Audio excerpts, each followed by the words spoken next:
Par une nuit froide et silencieuse, alors que les lumières de la ville scintillaient comme des étoiles lointaines, quelque chose d'inattendu était sur le point de se produire.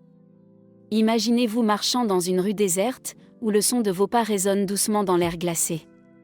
C'est là que nous rencontrons Lucas, un jeune policier dévoué, qui faisait sa ronde nocturne comme d'habitude.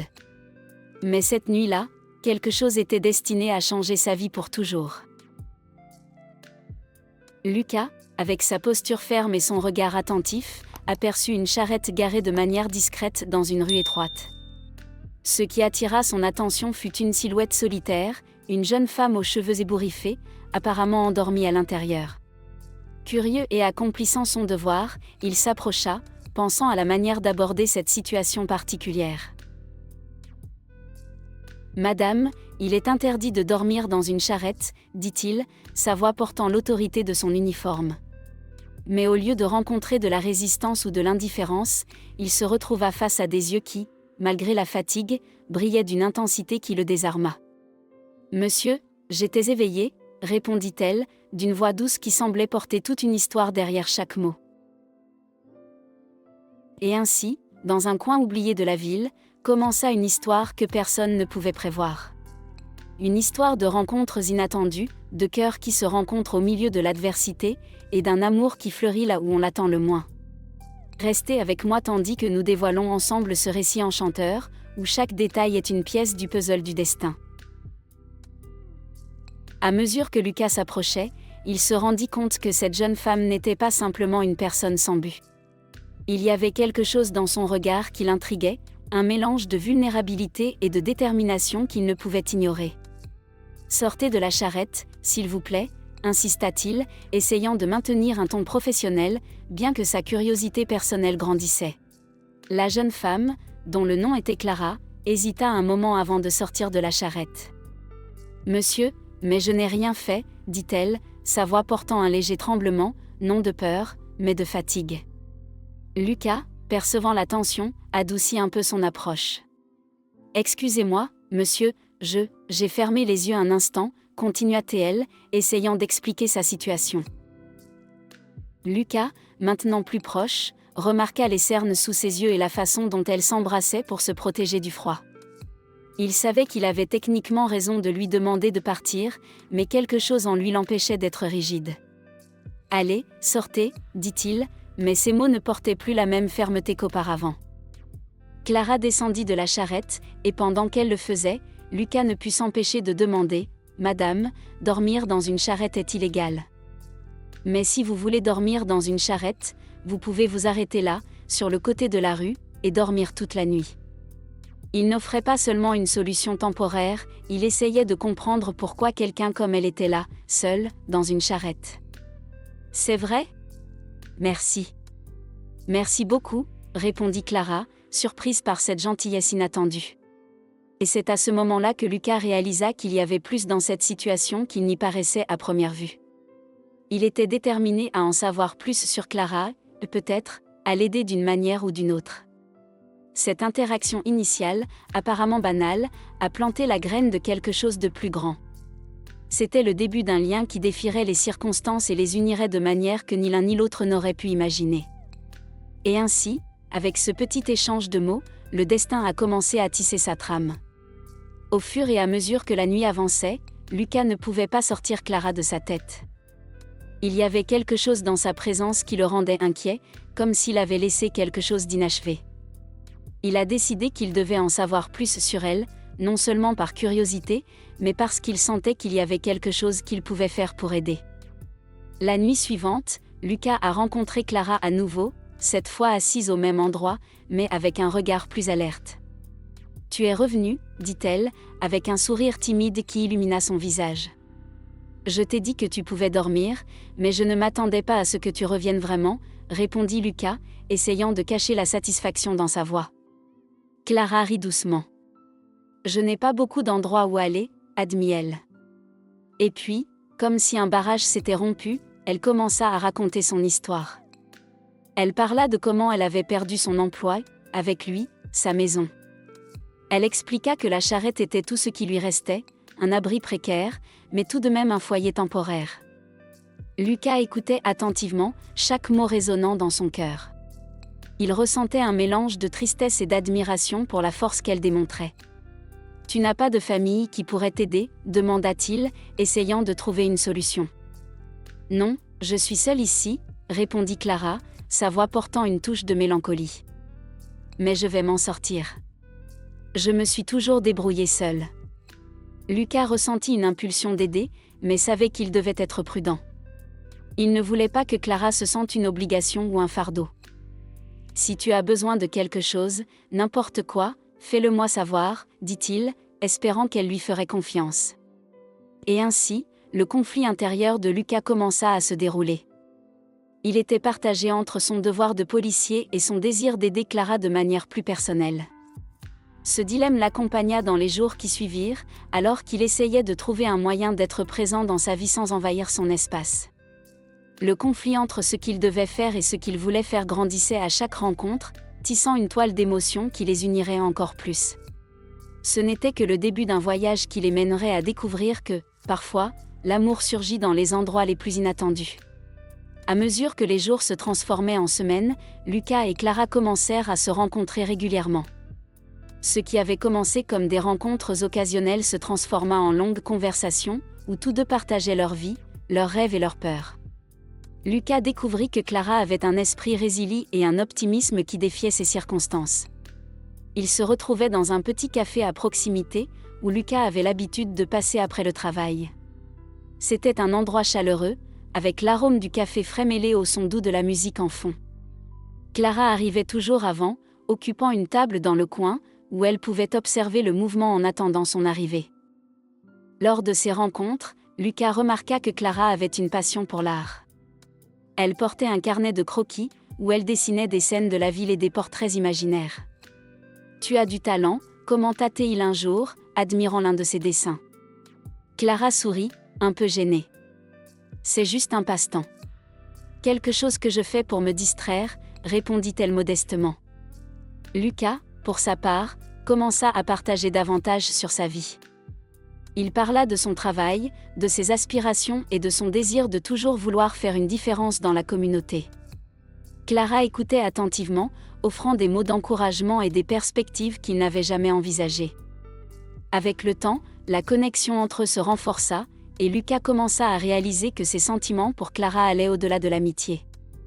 Il se surprenait à penser à elle pendant la journée, impatient de leur rencontre nocturne.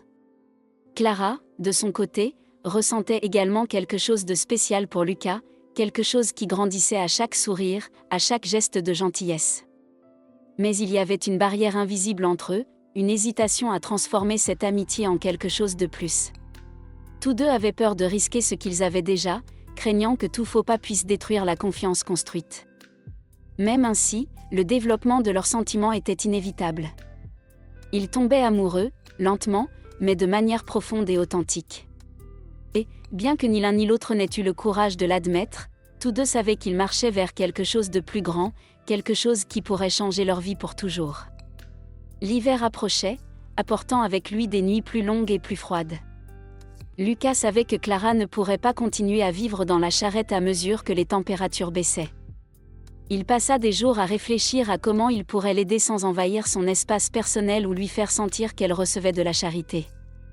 Un soir, alors qu'ils marchaient ensemble après une autre rencontre au café, Lucas décida qu'il était temps de parler. « Clara, j'ai réfléchi. » commença-t-il, hésitant. Elle le regarda, curieuse. « Tu sais que tu peux compter sur moi pour ce dont tu as besoin, n'est-ce pas ?» Clara acquiesça, son regard fixé sur le sien. « Bien sûr, Lucas. Tu as été un grand ami, » répondit-elle, bien qu'une partie d'elle souhaita qu'il dise quelque chose de plus.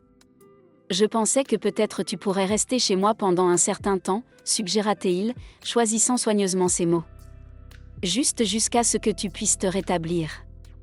Je ne veux pas que tu aies froid. » Clara fut surprise par l'offre. Elle savait que Lucas était gentil, mais ne s'attendait pas à ce qu'il offre autant. « Lucas, je ne peux pas accepter ça. Je ne veux pas être un fardeau, » dit-elle, bien que sa voix trahisse la gratitude qu'elle ressentait. « Tu ne serais jamais un fardeau, » répondit-il avec fermeté. « Je veux juste que tu sois en sécurité et à l'aise. De plus, j'aime ta compagnie, admit-il, ces mots portant un sens plus profond. Il y eut un moment de silence, où tous deux se regardèrent, chacun attendant que l'autre dise quelque chose de plus. Finalement, Clara sourit, un sourire qui illumina la nuit autour d'eux. « J'accepte, mais seulement si tu me laisses cuisiner pour nous de temps en temps, » plaisanta-t-elle, essayant d'alléger la tension. Lucas rit, soulagé et heureux. « D'accord, » dit-il, ressentant une vague de bonheur en réalisant qu'elle avait accepté son offre. Ce geste de générosité a marqué un tournant dans leur relation. Ce n'était pas seulement une question de nécessité, c'était un pas vers l'avenir qu'ils commençaient tous deux à imaginer ensemble. Et ainsi, le cœur plein d'espoir, ils marchaient côte à côte, prêts à affronter ce qui les attendait. Avec Clara maintenant vivant chez Lucas, leurs routines ont commencé à s'entrelacer de manière naturelle et harmonieuse. Les matins étaient remplis de l'arôme du café frais et de rires doux, tandis que Clara préparait le petit déjeuner, tenant sa promesse de cuisiner pour eux. Lucas, quant à lui, adorait ces matins tranquilles, où il pouvait parler de tout et de rien, partageant histoires et rêves. Au fil des jours qui devenaient des semaines, ils ont découvert de petits plaisirs dans la compagnie l'un de l'autre. Lucas adorait observer Clara pendant qu'elle dessinait, admirant la façon dont ses yeux brillaient de passion et de concentration. Il l'encourageait souvent à poursuivre son art, offrant des idées et même aidant à trouver des endroits où elle pourrait exposer ses œuvres. Clara, de son côté, se sentait inspirée par le dévouement de Lucas à son travail. Elle admirait son éthique et la façon dont il se souciait sincèrement des gens autour de lui. Cette admiration mutuelle a créé une base solide pour leur relation, où tous deux se sentaient valorisés et compris. Les soirées étaient réservées à de longues promenades dans le quartier ou à des séances de cinéma à la maison, où ils se blottissaient sur le canapé, partageant du pop-corn et des commentaires sur les films. Ces moments simples, mais significatifs, ont renforcé le lien entre eux, transformant l'amitié en quelque chose de plus profond. Avec le temps, ce qui avait commencé comme un geste de générosité a évolué en une romance authentique. Lucas a réalisé que ses sentiments pour Clara allaient au-delà de l'amitié, et Clara, à son tour, se sentait de plus en plus en sécurité et aimée à ses côtés. Ils ont commencé à planifier de petites sorties ensemble, explorant la ville et découvrant de nouveaux endroits, toujours main dans la main. La vie quotidienne a fait ressortir le meilleur de chacun d'eux, et ils ont appris à gérer leurs différences de manière respectueuse et affectueuse. Lucas adorait la spontanéité de Clara, tandis qu'elle appréciait la stabilité et le soutien qu'il offrait. Ensemble, ils formaient une équipe parfaite, où l'amour et l'amitié marchaient main dans la main. Et ainsi, la relation de Clara et Lucas a fleuri, construite sur une base de respect, de compréhension et d'amour véritable. Ils savaient que, quels que soient les défis qu'ils pourraient affronter, ils auraient toujours l'un l'autre pour se soutenir et partager la vie. À mesure que Clara et Lucas se rapprochaient, la réalité de leur vie a commencé à s'immiscer dans leur romance naissante. Lucas, bien qu'amoureux de Clara, faisait face à la pression de sa famille, qui voyait d'un mauvais œil son engagement avec quelqu'un qui avait vécu dans la rue. Ses parents, en particulier, étaient préoccupés par l'image et la réputation de Lucas en tant que policier, une profession qui exigeait intégrité et exemplarité. « Lucas, tu dois penser à ce qui est le mieux pour ta carrière », disait sa mère, lors de l'une des nombreuses conversations tendues qu'ils ont eues. « Les gens parlent, et tu ne peux pas te permettre d'avoir ton nom associé à quelqu'un qui a vécu dans une charrette. » Lucas comprenait les préoccupations de sa famille, mais il ne pouvait ignorer ce qu'il ressentait pour Clara. Il savait qu'elle était bien plus que les circonstances dans lesquelles elle s'était trouvée, et que son passé ne définissait pas sa valeur. Cependant, la pression externe a commencé à peser sur lui, créant un conflit interne qui menaçait le bonheur qu'il avait trouvé aux côtés de Clara. De plus, une ombre du passé de Lucas a ressurgi lorsque son ex-petite amie, Sophia, est apparue de manière inattendue dans sa vie. Sophia était une avocate réussie et avait tout ce que la famille de Lucas considérait idéal pour lui. Elle avait rompu avec Lucas des années auparavant pour suivre une opportunité de carrière dans une autre ville, mais elle était maintenant de retour, prête à raviver ce qu'ils avaient. Sophia n'a pas tardé à remarquer la présence de Clara dans la vie de Lucas et, subtilement, a commencé à semer le doute dans son esprit. « Tu penses vraiment que tu peux avoir un avenir avec elle ?» questionnait Sophia, avec un mélange de préoccupation et d'intérêt personnel. « Ta famille n'acceptera jamais cela ?» et tu sais que ta carrière est en jeu. » Ces mots ont résonné dans l'esprit de Lucas, augmentant ses insécurités. Il se voyait partagé entre l'amour qu'il ressentait pour Clara et la pression de maintenir sa réputation et de répondre aux attentes de sa famille. Clara, percevant le changement chez Lucas, a commencé à se sentir comme un poids dans sa vie, malgré ses tentatives pour la rassurer. Elle ne voulait pas être la raison de sa souffrance, ni la cause de toute rupture avec sa famille ou sa carrière. Ainsi, par une nuit particulièrement froide, alors que la ville dormait sous un manteau de silence, Clara a pris une décision douloureuse. Elle a rassemblé ses quelques affaires en silence, essayant de ne pas faire de bruit pendant que Lucas dormait dans la pièce à côté. Le cœur lourd, Clara a quitté la maison qui, pour un bref et précieux moment, avait été un refuge d'amour et d'espoir. Elle a marché dans les rues froides, chaque pas l'éloignant de l'homme qu'elle aimait, mais qu'elle croyait être mieux sans elle.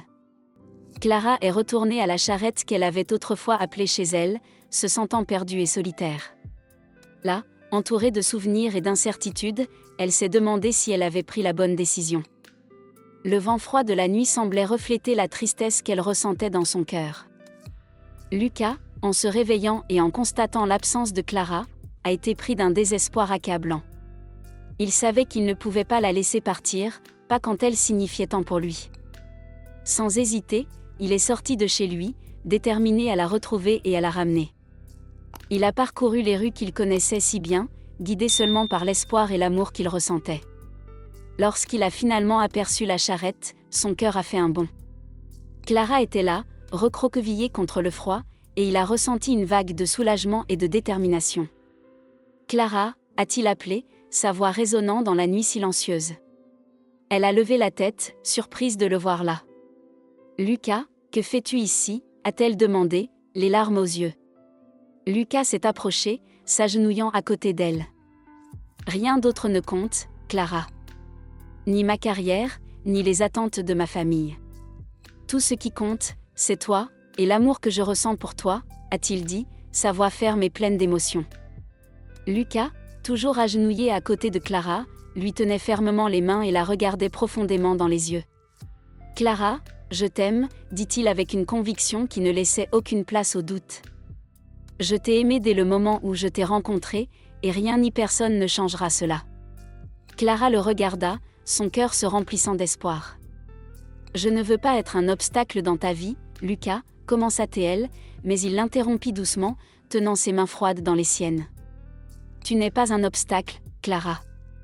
Tu es la raison pour laquelle je veux être une meilleure personne. Tu m'as montré ce qui compte vraiment dans la vie, et je ne peux pas imaginer un avenir sans toi à mes côtés, » déclara-t-il, ses yeux reflétant la sincérité de ses paroles. Clara sentit les larmes couler sur son visage, mais cette fois, c'était de joie. « Lucas, je t'aime, » dit-elle, sa voix tremblant d'émotion. « Je t'ai toujours aimé, depuis le moment où tu m'as offert ton amitié et ton soutien. » Ils s'enlacèrent, sentant la chaleur de l'autre chasser le froid de la nuit. Là, sous le ciel étoilé, ils firent des serments d'amour éternel, promettant de relever ensemble tous les défis que la vie leur présenterait. Lucas promit à Clara qu'il la soutiendrait toujours, qu'il croirait toujours en elle, indépendamment de ce que les autres diraient. À ce moment-là, sous la douce lueur des étoiles, Lucas se pencha et l'embrassa. C'était un baiser plein de promesses et de certitudes, un geste qui scella les serments d'amour qu'ils venaient de faire. Ils retournèrent chez Lucas, prêts à commencer une nouvelle vie ensemble.